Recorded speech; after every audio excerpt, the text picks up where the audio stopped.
Um dos pontos fortes da alvenaria racional é a produtividade. Mas a produtividade ela não começa de forma espontânea. Requer que se tenha uma mão de obra previamente capacitada. E após ter essa mão de obra capacitada, gradativamente o processo passa a ter um bom desempenho. Um bom pedreiro, trabalhando com alvenaria racional, atinge tranquilamente 50 metros quadrados por dia. Lembrando que essa alvenaria, ao ser finalizada, ela está pronta. Ela não tem necessidade de se ter nenhum tipo de rasgo, nada que possa estar tendo que complementar quanto à questão hidráulica ou elétrica. Temos que lembrar sempre que sem projeto a gente não consegue estar trabalhando com a vedação racionalizada. Tendo o projeto, a gente consegue prever de forma antecipada todos os problemas que podem estar acontecendo na alvenaria, não sendo necessário que nenhuma decisão tenha que ser mudada no canteiro de obras. Com a compatibilização dos projetos, podemos antecipar todos os problemas que possam acontecer e resolvê-los na fase de anteprojeto. Dessa forma, ao chegarmos na obra para realizar uma alvenaria racional, é necessário apenas que a gente faça a execução de forma bem detalhada nesse acompanhamento.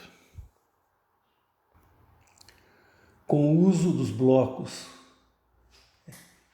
racionais, a família de blocos, sendo que cada um deles tem a sua função específica para detalhes específicos da obra, e utilizando os gabaritos de porta e janelas, conseguimos a compatibilização dos projetos e a realização de uma obra de forma comportada e bastante orgânica. Alguns itens são de importância fundamental no desenvolvimento de uma alvenaria racional. Quanto ao projeto de alvenaria, nós temos que tomar muito cuidado com numeração das paredes na planta. A planta da primeira e segunda fiada são fundamentais para o desenvolvimento de todas as outras. Fazer a locação de forma muito cuidadosa da primeira fiada. Verificar se ela está de acordo com a paginação proposta para aquela parede. Verificar se nessa parede vai existir vergas e contrasvergas e o seu posicionamento preciso. Tá? Verificar de maneira cuidadosa se os componentes de assentamento da alvenaria estão devidamente no traço, ou seja, se as características da massa estão dentro daquilo que foi projetado, se as espessuras das juntas entre um bloco e outro está de acordo com o que foi previsto no projeto, assim como verificar se a ancoragem existente entre a alvenaria, a estrutura e a laje está de acordo com o que foi detalhado no projeto de alvenaria.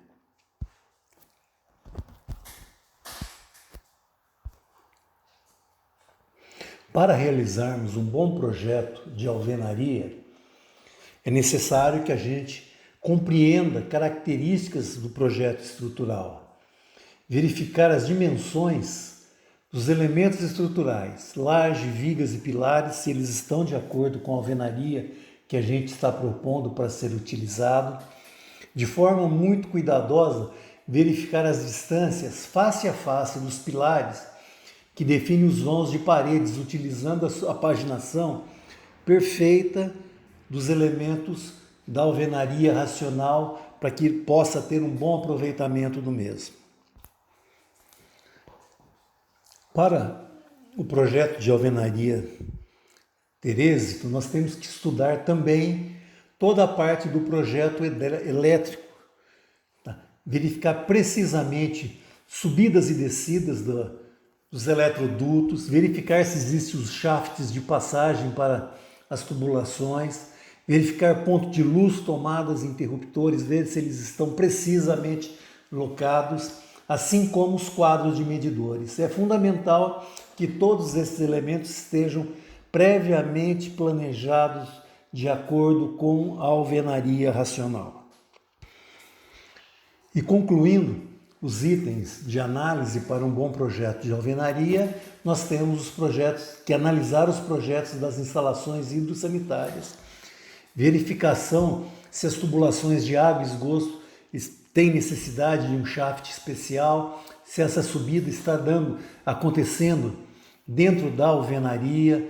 Nós temos que olhar com muita calma se os ramais hidráulicos estão perfeitamente marcados, assim como a locação das peças sanitárias. Para começar, separe as suas ferramentas e equipamentos que você está vendo aqui na tela.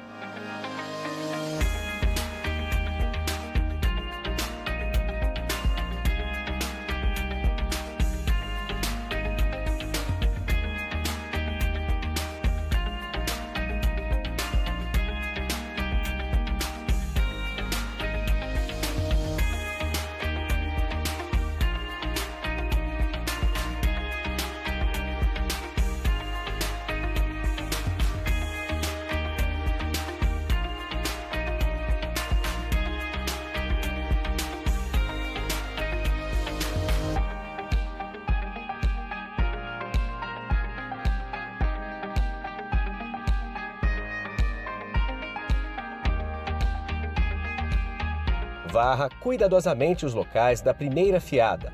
Em seguida, umedeça com o auxílio de uma brocha formando uma ponte de aderência. Os eixos principais do edifício devem ser transferidos para a laje em execução e o esquadro dos eixos deve ser conferido pelo analista e liberado pelo mestre de obras.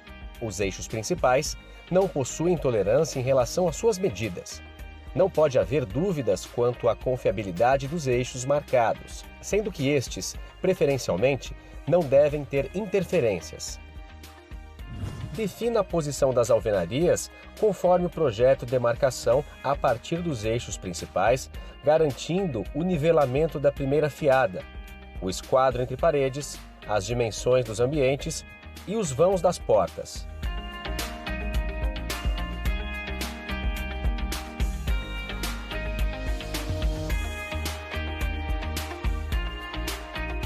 Estique duas linhas entre os blocos de extremidade, sendo uma para a conferência do nivelamento e a outra para alinhamento da fiada da marcação.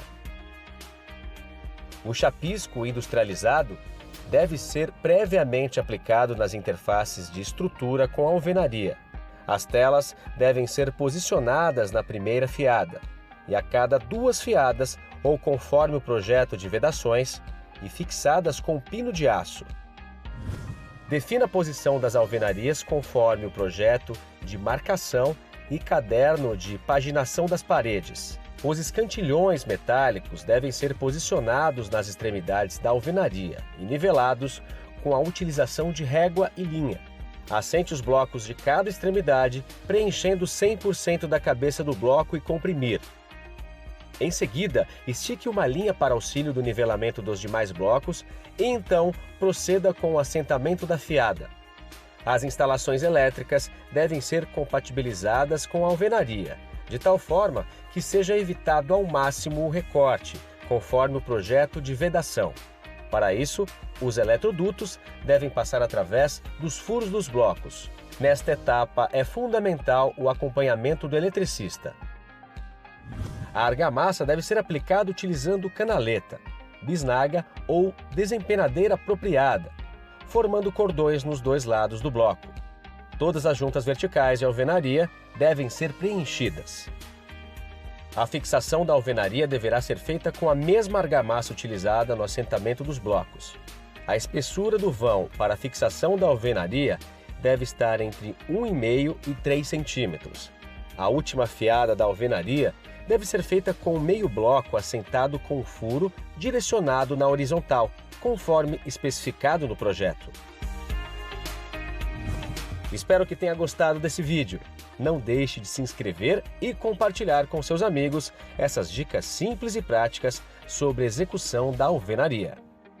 Até a E próxima! como pudemos ver, para uma boa execução de uma alvenaria racional, é necessário que a gente tome algumas precauções quanto à paginação dos blocos, verificação da execução das instalações elétricas, hidráulicas, telefonia, ar-condicionado, internet, entre outras. Todas elas devem ser verificadas. Se o dimensionamento entre os vãos está de acordo com o que foi proposto, o posicionamento e o grauteamento das vergas e contravergas, o quantitativo dos blocos por tipo de bloco, tá? Respeitando as famílias da racionalização, verificar o projeto e a numeração de fiada por fiada e o detalhamento da amarração pilar-bloco para que a estrutura esteja devidamente ancorada e um zelo muito especial com o grauteamento de pilares e vergas, como poderemos ver a seguir no vídeo que trata especificamente dessa questão. Na fase do grauteamento, deve-se prestar atenção às especificações do projeto e à execução das tarefas, para não prejudicar o resultado final.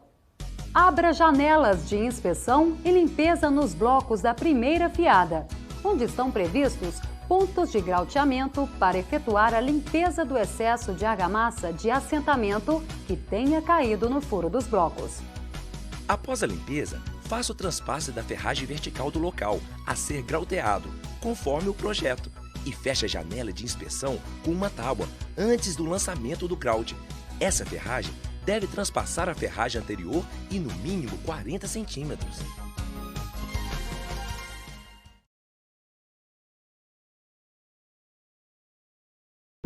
Agora, passaremos para o procedimento de vergas e contravergas. Acompanhe o desenvolvimento das tarefas. O transpasse mínimo das vergas e contravergas de janelas é de 30 centímetros sobre os blocos laterais ao vão. Mantenha o alinhamento do bloco canaleta pelo lado interno da construção. Quando as vergas forem constituídas de canaletas, devem ficar apoiadas em uma estrutura com rigidez suficiente para evitar sua deformação durante a concretagem e a cura do concreto. Para essa tarefa, há o uso de gabaritos metálicos. Deixe as vergas apoiadas por um período mínimo de 7 dias. Os apoios só deverão ser retirados após a colocação da laje. É importante destacar que na alvenaria estrutural, com blocos cerâmicos, não há restrição para nenhum tipo de laje e também para nenhum modelo de fundação. Terminada a concretagem dos furos verticais e das contravergas, reinicie o assentamento dos blocos até o respaldo da parede. Lembre-se que o concreto que for colocado nos blocos canaletas deve ser autoadensável.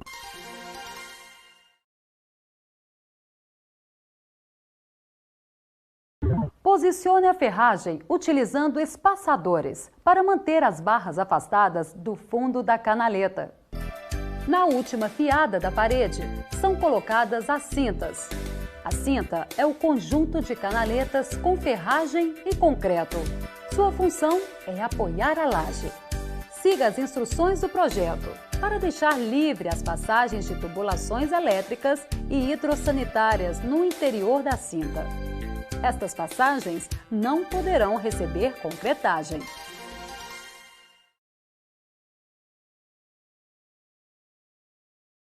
Chegou a hora de fazermos a conferência de todo o trabalho que foi feito. Acompanhe. As espessuras médias das juntas de argamassa são de 1 centímetro, salvo recomendações diferentes especificadas em projeto. As juntas de argamassa devem estar totalmente preenchidas, sem falhas, nem excessos nas mesmas. A planeza da alvenaria poderá ter desvio máximo de 3 milímetros, buscando condições de não ter vãos entre a régua técnica e a superfície da alvenaria. Os eletrodutos devem estar previamente embutidos na alvenaria, evitando cortes para embutimento dos mesmos após a finalização do assentamento dos blocos.